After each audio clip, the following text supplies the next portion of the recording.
Hi friends, എല്ലാവർക്കും നമസ്കാരം. Welcome back to my channel. ഇന്ന് ഞാൻ വന്നിട്ടുള്ളത് ഒരു ഈവനിങ് സ്നാക്ക് റെസിപ്പി ആയിട്ടാണ്. മുട്ട വെച്ചിട്ടാണ് ഈ സ്നാക്ക് തയ്യാറാക്കുന്നത്. ഓംലെറ്റ് പക്കോട. പേര് പറയുന്നത് പോലെ ഓംലെറ്റ് വെച്ചിട്ടുള്ള ഒരു പക്കോടയാണ്. വളരെ ടേസ്റ്റിയാണ്. എല്ലാവരും ഒന്ന് ട്രൈ ചെയ്ത് നോക്കുക. വീഡിയോ കണ്ടിട്ട് നിങ്ങൾക്ക് ഇഷ്ടപ്പെടുകയാണെങ്കിൽ വീഡിയോ ഒന്ന് ലൈക്ക് ചെയ്യുക, മറ്റുള്ളവർക്ക് ഷെയർ ചെയ്ത് കൊടുക്കാനും മറക്കരുത്. അപ്പോൾ നമുക്ക് നോക്കാം എങ്ങനെയാണ് ഓംലെറ്റ് പക്കോട തയ്യാറാക്കുന്നത്. ആദ്യം വേണ്ടുന്നത് ഓംലെറ്റ് തയ്യാറാക്കലാണ്. അപ്പോൾ നമുക്ക് വേഗം തന്നെ ഒന്ന് ഓംലെറ്റ് തയ്യാറാക്കിയെടുക്കാം. ഞാനിവിടെ ഒരു സവാളയുടെ പകുതി മാത്രമാണ് ചേർത്ത് കൊടുക്കുന്നത്. പിന്നെ ഒരു പച്ചമുളകും കൂടെ ചെറുതായിട്ട് അരിഞ്ഞെടുത്തിട്ടുണ്ട്. പിന്നെ ഇതിലേക്ക് കുറച്ച് ഉപ്പ് ചേർത്ത് കൊടുക്കാം. പിന്നെ മല്ലിയില ചെറിയ കഷ്ണങ്ങളാക്കിയത് ചേർത്ത് കൊടുക്കാം. പിന്നെ ഇതിലേക്ക് 2 ടേബിൾ സ്പൂൺ പാൽ ഒഴിച്ചു കൊടുക്കുന്നുണ്ട്. ഓപ്ഷണലാണ്, ചേർത്ത് കൊടുക്കണമെന്ന് നിർബന്ധമൊന്നുമില്ല. അപ്പോൾ ഇതൊക്കെ ചേർത്തിട്ടൊന്ന് നന്നായിട്ട് മിക്സ് ചെയ്തെടുക്കാം.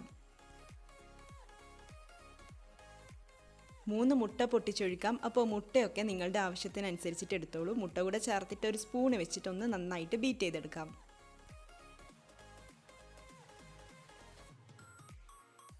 അങ്ങനെ ഇതിവിടെ റെഡി ആയിട്ടുണ്ട്. നമുക്ക് വേഗം തന്നെ ഓംലെറ്റ് തയ്യാറാക്കി തുടങ്ങാം. പാനിലേക്ക് 1/2 ടേബിൾ സ്പൂൺ ഓയിൽ ഒഴിച്ചിട്ടുണ്ട്. ഓയിലൊന്ന് ചൂടായിട്ട് വരുമ്പോൾ നമുക്കിതിലേക്ക് എഗ് മിക്സ് ചേർത്ത് കൊടുക്കാം, ഒഴിച്ചു കൊടുക്കാം. 2 മിനിറ്റ് നമുക്കിത് മീഡിയം ഫ്ലെയിമിൽ വെക്കാം. അതിനുശേഷം മറിച്ചിട്ട് കൊടുക്കാം. അപ്പോൾ മറിച്ചിടുന്ന സമയത്ത് ഞാൻ ഇതിൻ്റെ 2 സൈഡും ഒന്ന് ഫോൾഡ് ചെയ്തിട്ടാണ് മറിച്ചിട്ട് കൊടുക്കുന്നത്. അങ്ങനെ വേണമെന്നില്ല, സാധാരണ ഓംലെറ്റ് തയ്യാറാക്കുന്നത് പോലെ നേരെ തന്നെ അങ്ങോട്ടേക്ക് മറിച്ചിട്ട് കൊടുക്കാം. അപ്പോൾ ഈ ഒരു സൈഡ് നന്നായിട്ട് ഫോൾഡ് ചെയ്തെടുക്കാൻ പറ്റി. ഈ ഒരു സൈഡ് ഫോൾഡ് ചെയ്തെടുക്കുന്ന സമയത്ത് ഒന്ന് പൊട്ടിപ്പോയിട്ടുണ്ട്. കുഴപ്പമില്ല, കാരണം നമ്മളിത് കട്ട് ചെയ്തെടുക്കേണ്ടതാണ്. അതുകൊണ്ട് പൊട്ടിയാലും കുഴപ്പമൊന്നുമില്ല കേട്ടോ. അപ്പോൾ ഞാനിതിവിടെ ഒന്ന് മറിച്ചിട്ട് കൊടുത്തിട്ടുണ്ട്. അങ്ങനെ ഓംലെറ്റ് ഇവിടെ റെഡി ആയിട്ടുണ്ട്. 2 സൈഡും നന്നായിട്ട് കുക്കായി വന്നിട്ടുണ്ട്. ഇനി നമുക്ക് ഫ്ലെയിം ഓഫ് ചെയ്ത് കൊടുക്കാം. എന്നിട്ട് വേഗം തന്നെ വേറൊരു പാത്രത്തിലേക്ക് മാറ്റി വെക്കാം. ഇതിൻ്റെ ചൂട് ഇവിടെ കംപ്ലീറ്റ് ആയിട്ട് മാറിയിട്ടുണ്ട്. ഇനി നമുക്കിത് കട്ട് ചെയ്തെടുക്കാം. അപ്പോൾ ഞാനിവിടെ ഇതുപോലെ നീളത്തിലാണ് കട്ട് ചെയ്തെടുത്തിട്ടുള്ളത്. അപ്പോൾ നിങ്ങൾക്ക് കാണുമ്പോൾ തന്നെ മനസ്സിലാവുന്നുണ്ടല്ലോ, നല്ല തിക്കായിട്ടുള്ള പീസസ് ആണ് ഇവിടെ ഉള്ളത്. അപ്പോൾ ഞാനിത് ഫോൾഡ് ചെയ്തെടുത്തതുകൊണ്ടാണ് ഇത്രയും തിക്നെസ് കിട്ടിയിട്ടുള്ളത്. സാധാരണ ഓംലെറ്റ് പോലെയാണെങ്കിൽ ഇത്ര തിക്നെസ് ഉണ്ടാവില്ല. അപ്പോൾ നിങ്ങൾക്ക് ഇഷ്ടമുള്ള പോലെ കട്ട് ചെയ്തെടുക്കാം, ഇഷ്ടമുള്ള പോലെ ഓംലെറ്റ് തയ്യാറാക്കിയെടുക്കാം. ഇത്രയും കഷ്ണങ്ങൾ കിട്ടിയിട്ടുണ്ട്. നമുക്ക് വേഗം തന്നെ ഒരു ബാറ്റർ തയ്യാറാക്കിയെടുക്കാം. 3/4 കപ്പ് കടലമാവ് എടുത്തിട്ടുണ്ട് ബാറ്റർ തയ്യാറാക്കാൻ വേണ്ടിയിട്ട്. ഇതിലേക്ക് കാശ്മീരി ചില്ലി പൗഡർ ചേർത്ത് കൊടുക്കാം. 1/2 ടീസ്പൂൺ ചേർക്കാം. പിന്നെ ഇതിലേക്ക് കായം ചേർത്ത് കൊടുക്കുന്നുണ്ട്. 1/4 ടീസ്പൂൺ മുതൽ 1/2 ടീസ്പൂൺ വരെയൊക്കെ ചേർത്ത് കൊടുക്കാം. ഫ്ലേവർ ഇഷ്ടമല്ലെങ്കിൽ ഒഴിവാക്കാം കേട്ടോ. പിന്നെ കുറച്ച് ഉപ്പ് ചേർക്കാം. ഉപ്പൊക്കെ നേരത്തെ ചേർത്തതാണ്, അപ്പോൾ ഇതിലേക്ക് കുറച്ച് മാത്രം ചേർത്ത് കൊടുക്കാം. പിന്നെ കുറച്ചുകൂടെ മല്ലിയില ചേർത്തിട്ട് ഒന്ന് നന്നായിട്ട് മിക്സ് ചെയ്തെടുക്കാം.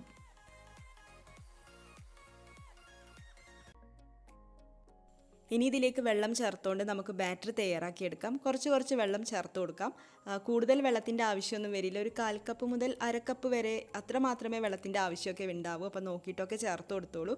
കുറച്ച് തിക്കായിട്ടിരിക്കുന്ന ബാറ്ററാണ് നമുക്ക് ആവശ്യം. ബാറ്റർ ലൂസ് ആവാൻ പാടില്ല. അങ്ങനെ ബാറ്ററി ഇവിടെ റെഡി ആയിട്ടുണ്ട്. അപ്പോൾ നമുക്ക് വേണമെങ്കിൽ ടൈം ഉണ്ടെങ്കിൽ ഒരു 10 മിനിറ്റൊക്കെ ഒന്ന് റെസ്റ്റ് ചെയ്യാൻ വേണ്ടിയിട്ട് വെക്കാം. ഇല്ലെങ്കിൽ വേഗം തന്നെ തയ്യാറാക്കി തുടങ്ങാം. അപ്പോൾ ഓരോ പീസും ബാറ്ററിലേക്ക് നന്നായിട്ടൊന്ന് ഡിപ്പ് ചെയ്തെടുക്കാം. എന്നിട്ട് ഫ്രൈ ചെയ്തെടുക്കാം. ഓയിൽ ഇവിടെ ചൂടായി വന്നിട്ടുണ്ട്. നമുക്ക് ഓരോന്നായിട്ട് ഇട്ട് കൊടുക്കാം, ഫ്രൈ ചെയ്തെടുക്കാം. ഇതിൻ്റെ ഉൾഭാഗം കുക്ക് ചെയ്തെടുക്കേണ്ട ആവശ്യമൊന്നുമില്ലല്ലോ. പുറം ഭാഗം ഒന്ന് കുക്ക് ചെയ്തെടുക്കണം, കളർ ചേഞ്ച് ആയിട്ട് വരണം. അതുകൊണ്ട് തന്നെ ഹൈ ഫ്ലെയിമിലൊന്നും ഇട്ട് കൊടുക്കാൻ പാടില്ല, പെട്ടെന്ന് അങ്ങ് കരിഞ്ഞു പോവും. നമുക്ക് മീഡിയം ഫ്ലെയിമിൽ വെച്ചുകൊണ്ട് തിരിച്ചും മറിച്ചും ഇട്ടുകൊണ്ട് ഒന്ന് ഫ്രൈ ചെയ്തെടുക്കാം.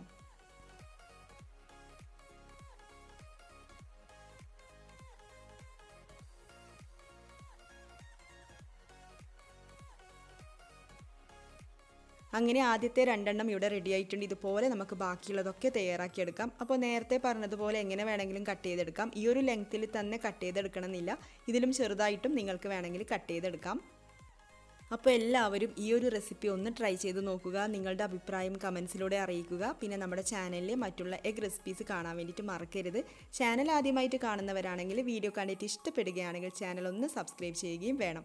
അപ്പോൾ ഇതുപോലുള്ള റെസിപ്പീസുമായിട്ട് നമുക്ക് വീണ്ടും കാണാം. താങ്ക്